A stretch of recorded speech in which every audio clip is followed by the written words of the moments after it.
I think the fried food joints are necessary because, like, you have a lot It feeds the poor. Exactly. It feeds the poor. Well, we need some low-priced food places. Or you're gonna get low-priced fried chicken. Like No, that isn't Like what? Like some sandwich shops. Like Subway. Subway's is expensive. Subway's. Not Subway, but A sandwich shop? You're not gonna find anything healthy that's gonna be cheap. What you are looking at here is a quest by Lehman students to understand the history of one of the world's most unique and phenomenal regions, Harlem. What is Harlem? How can we, as outsiders, understand the distinct culture of a place whose name is well known throughout the world as the Black capital or the African American capital of the world?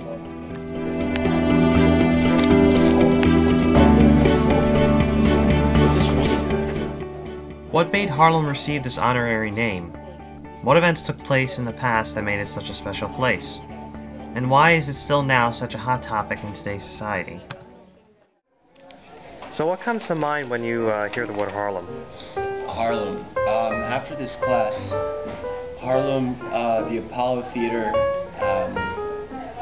urban culture, and now condominiums, Hal's Fried Chicken next to the winery.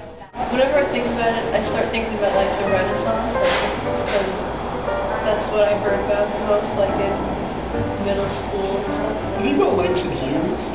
Yeah, He's a big one. Yeah, but like just him away from the Renaissance, just like Yeah. in general. When Harlem comes to mind, I think of African Americans. Do you think Harlem's changing for the better, for the worse? What's your opinion on that? Pushing out the low and middle classes and replacing them with urban outfits. But anytime crime drops, it's always a good thing. In my opinion. Fortunately, as outsiders, we were able to get a little bit of a glimpse of Harlem by taking a tour between 116th and 125th Streets. As our tour guide noted, it was like we were social scientists involved in Harlem's history. And as we walked through the historic streets in brown, we saw key points of architecture, defining glorious moments of time. What's the future? Future.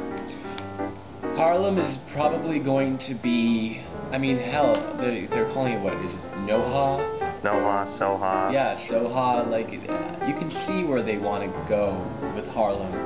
You know, the next, well, where should we go out clubbing? Let's go to NoHa. You know, let's go to Harlem. Let's go hookahing in Harlem. Let's go shopping at Urban Outfitters in Harlem. Like, it's an extension of downtown Manhattan. In the future, I think the South Bronx is going to just get more minorities, and the Harlem is going to become a white neighborhood. That's what I think it is. It'll probably be built up. Oh, then you got ours? I think. Be for the wall.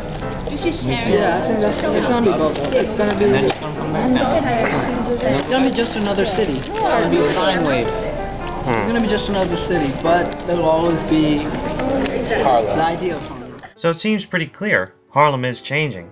While its history is glorious and Harlem's culture will live on forever for all those who care to look, there is no doubt that the Black Harlem we once knew is dying.